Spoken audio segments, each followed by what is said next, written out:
Hello to all of you out there in this great big world that I call social media. This is your brother Dana coming to you from the city of Chicago.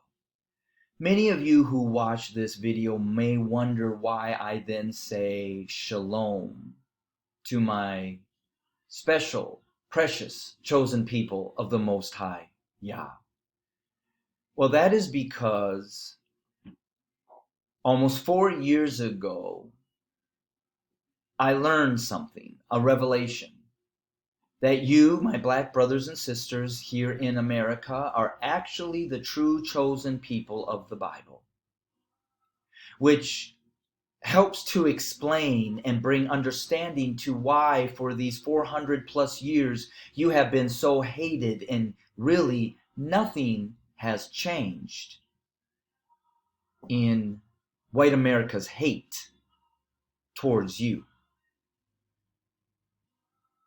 Some of you may have seen the first video that I put out, my thoughts on the killings of our young black men 4 years ago this June. That video was given to me by God, the Most High Yah, at a time that I still was not aware that you, my black brothers and sisters, are the true chosen people. But that video was put out because I saw such a connection in the way that Pharaoh and Egypt and the Egyptians treated your ancestors. And I saw how white America for 400 plus years have treated you. And then it came straight from the voice of God to why you were so hated. And that is why I know that you are the true chosen people of the Bible. But I tell you to be encouraged, as many of you know, that what we are seeing now, not only with the COVID-19, but the uprising, is the process of you, the seed of Jacob, no longer being at the tail, no longer being oppressed, no longer being killed by white supremacy. But you are now going to be the head. And that is why there is innately such a fear in my white evangelicals when they think about you as blacks and minorities having power or authority over them. But tonight in this video, I would like to share how this 26-year journey began way before these last 4 years that you've seen my face here on social media. It goes back to the January of 1994 when I moved to Chicago to attend Moody Bible Institute. It was my goal to get my bachelor's degree in youth ministry and use that to become a Christian camp director somewhere in the wilderness in northern Minnesota. When churches would send their kids for a week-long journey in a camp, living in cabins in northern Minnesota, where we would go through nature, we would swim, and then nightly we'd sit around bonfires and play the guitar and sing literally Kumbaya. But that whole journey changed. And it changed when in March of 1994, in the process, while a Moody student, locating a home church for me while I was here in Chicago, I was invited by a couple friends of mine that lived on my floor to attend a church called Rock of Our Salvation on the west side of Chicago. Now, since I'd only been in Chicago for a little over a month, I had no idea what's the north side versus the west side versus the east side versus the south side meant. So I absolutely said, sure, I'll go with you. They were two white gentlemen just like myself. Well, as we got onto the train, the subway, and it turned into the L once it went above ground, as we got closer and closer to our stop, I noticed with my eyes that the majority of the individuals I was now riding with were black. And by the time we got to our destination, myself and my two friends were the only white guys in eye distance. Well, we got off this train and we had to walk several blocks to the church. And as we were walking, all of the thoughts and the information and the teachings that I was given growing up for the first 21 years of my life began to create fear in me. Fear of walking in a black community, fear of seeing a couple black men on a street corner, fear of what blacks did in a city or a community like this called the ghetto. And so we got to church, and on that day, Pastor Raleigh Washington happened to share a message about the destruction of stereotypes that lead into racism.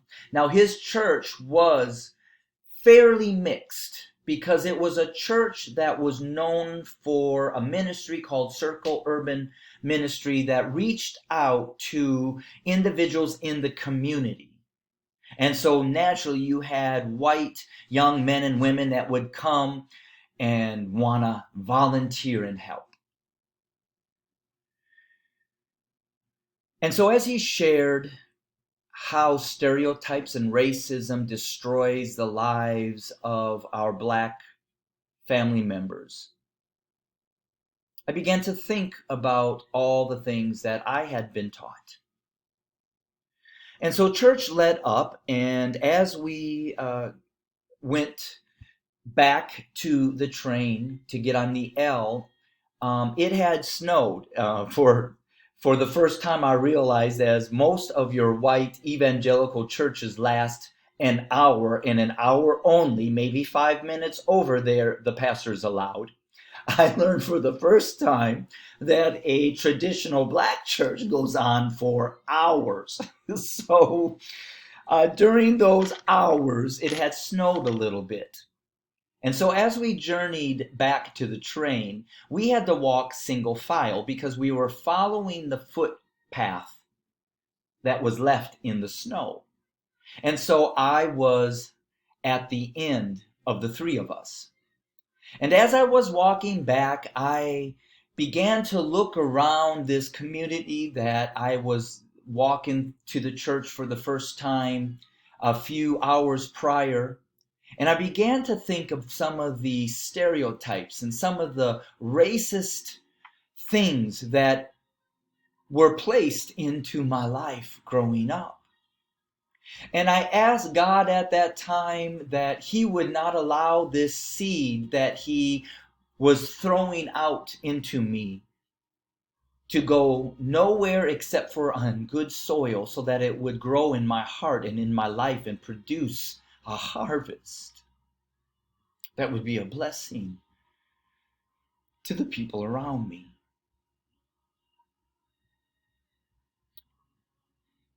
I began to choke up because little did I know at that moment what that meant. And so as we continued to walk, I saw about 5 young men, black men, walking towards us. And right away, fear rose up in me. Are they a gang? Are they drug dealers? Oh my God, are they going to rob me? Are they going to shoot me? And in 1994, cell phones were out, but I did not have parents that agreed to pay for the high monthly cost of your little flip phone, big flip phone. And so I had nowhere to go, nowhere to turn, except for maybe running across the street for safety. But would that really give me safety? And so then at that moment, I reminded myself again that I asked God to not allow this message that was taught to be taken immediately by the birds, leaving no impact in my life or the lives of those around me. And I began to tell myself, now, if those were 5 white guys, would I be thinking, feeling, or fearing the things that I am right now? And I told myself, no. So as they got closer, now just so you know, the 2 young men, or the 2 classmates that were with me, had already declared their major as urban ministry. One wanted to be like a pastor in the urban black communities, and the other one wanted to be a youth pastor. I, on the other hand, wanted to be a camp director in the wilderness. And so as they approached and crossed my 2 friends, I followed what they said and what they did. And so when it was my opportunity to follow suit with the 2 friends of mine, I did so. I said, "What's up?" I'm sure with a very white southern Minnesota accent. What's up?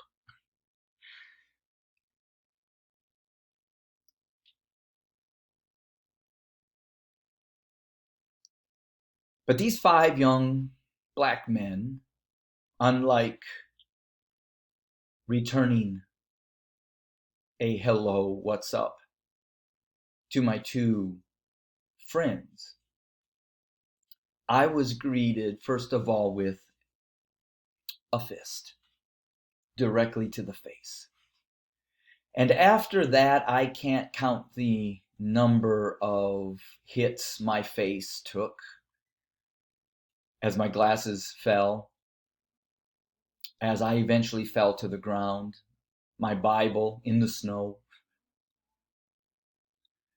But there was one last kick from a foot that I remember, because right after that kick, as these 5 young men ran off, I heard one of them turn back and say, "Welcome to racism!" Which at that point caused my 2 friends, who were still walking and talking, not knowing I was being beat up, turned around and came back to help me. That was what I call my road to Damascus, where God used this incident and put a hunger in my heart for me to understand the pain, the anger, and the meaning of racism. And that next summer, the summer of 1994, summer of 1995, is when I finally surrendered my life to live for God by living my life in the inner city of Chicago. I took all alternative classes to learn culture and to learn inner city. But the greatest thing I did, now that I look back, was to put black men in my life to show me, to lead me, to teach me, that I watched and was taught what racism, systematic racism, prejudice, white privilege, and white supremacy is all about. And so for these past 26 years, God has led me through all kinds of stuff. Painful stuff. To truly learn, understand, and sometimes feel what it means and what is racism and a racist. And still to this day, 26 years later, he is showing me even in deeper levels of things that need to go. Because I believe that all white people have some form of racism and racist behavior in or attitudes or feelings within their heart. Because the very blood of this country that keeps this country pumping is built on racism. And since blood goes through every fiber of a nation like it does through every fiber in every place within a human body, it is tainted by itself, racism. I thank God that He gave me the strength to not harden my heart, but to break my heart, so that I, on this journey, would be devoted to understand as much as I can as a white privileged male the pain of oppression and racism and hate that you can never hide because your black skin, nor should you, but you never can hide because your black skin goes with you wherever you go.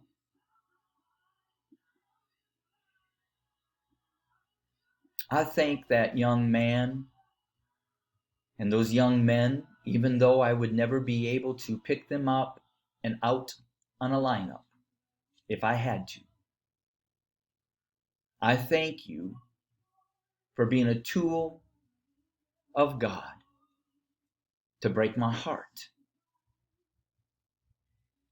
so that I could be an asset, so that I could be what I pray I am today, whether I'm in the school system where I work almost full time. Because you see, even the name One Love was started by a group of young black men in a high school. Many of them were still connected to gangs and drug dealing.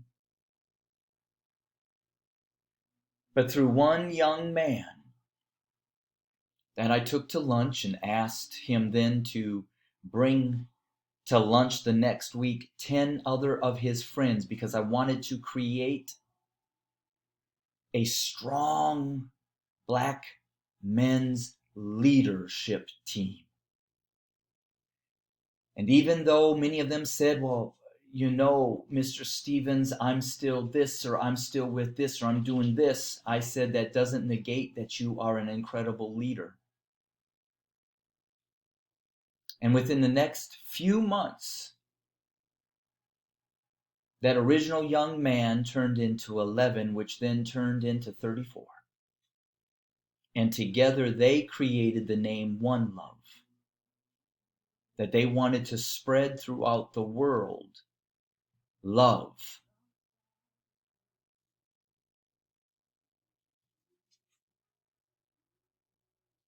What a journey the Most High Yah, God, has brought me on.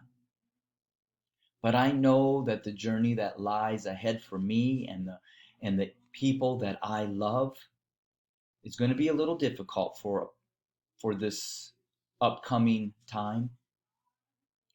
But one thing I know is that the promises of the Most High Yah for His people are true. And I'm cleaving to you.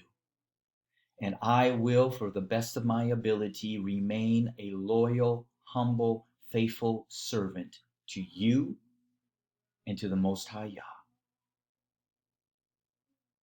You are some incredible, beautiful people. And I am privileged and I am honored to be of your service. This is Brother Dana coming to you from the city of Chicago.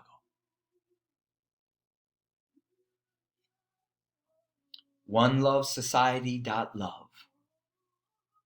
onelovesociety.love is our webpage. We want to build a movement of people